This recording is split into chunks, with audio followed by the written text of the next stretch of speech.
Article 44 talks about it is the duty of the state to bring uniform civil code. Uniform civil code. What is the meaning of uniform civil code?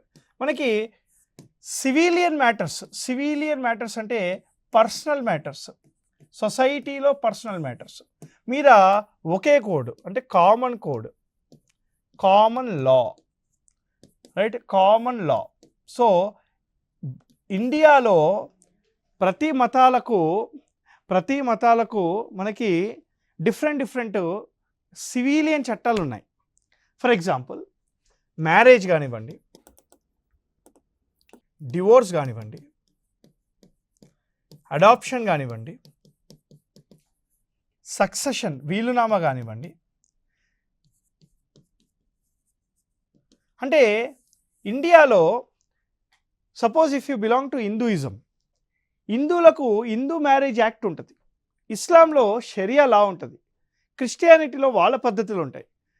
పెళ్లి చేసుకోవాలన్నా, divorce తీసుకోవాలన్నా, వీలునామా రాసుకోవాలన్నా వేరే పద్ధతుల ద్వారా ఉన్నాయి. Uniform civil code ఏమంటుంది?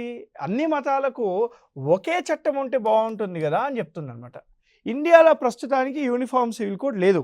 There is only one state in India where you have a uniform civil code. Goa is the only state in India where you have a uniform civil code. Portuguese నుంచి వచ్చిందనమాట. Goa is the only state in India to have a uniform civil code as of now.